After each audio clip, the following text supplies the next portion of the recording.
Yes उपसभा अध्यक्ष जी, योजनाएं इस प्रकार से असफल रही है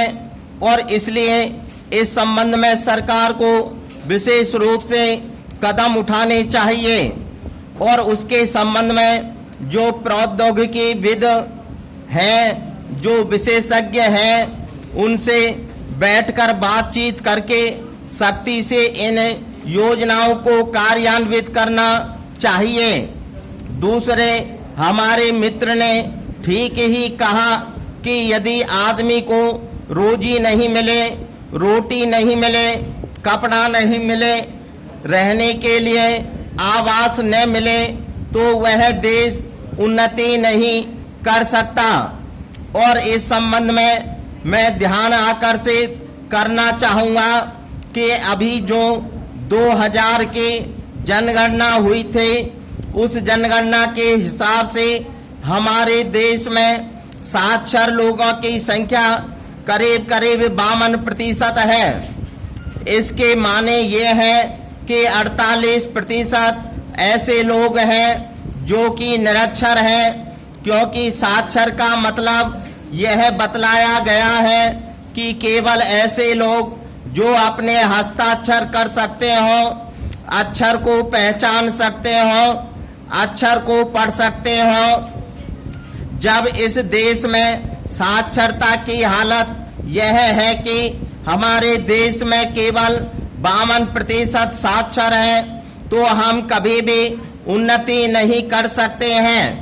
और हमारी जो शिक्षा है वह कभी भी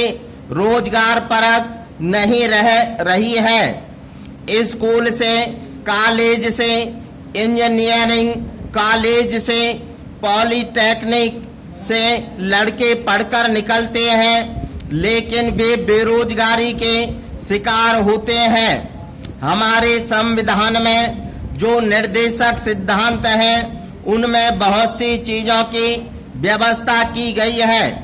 अनुच्छेद 41 से लेकर 48 तक, लेकिन उनको हम लागू नहीं कर सकते हैं। पैरा, संविधान निर्माताओं ने जो व्यवस्था की थी उसमें निर्देशक सिद्धांतों को लागू करना किसी भी सरकार के लिए आवश्यक नहीं है और इसी में काम पाने का अधिकार या संविधान के मौलिक अधिकारों में काम के अधिकार को जोड़ना है। तो मेरा सुझाव यह है कि जो काम के अधिकार को मौलिक अधिकारों में जोड़ने की बात है, इसके संबंध में वर्तमान सरकार को कदम उठाना चाहिए और बहुत जल्दी इस सिलसिले में फैसला लेकर काम के अधिकार को मौलिक अधिकार में जोड़ना चाहिए। मैं इस बात को भी मानता हूं कि कोई भी सरकार हो, कोई भी शासन हो, कोई भी प्रशासन हो, प्रत्येक व्यक्ति को नौकरी नहीं दे सकता, लेकिन फिर भी यदि इस चीज को हम मौलिक अधिकार में जोड़ेंगे तो इससे जो देश के नौजवान हैं उनकी जो इच्छा शक्ति है वह जागृत होगी।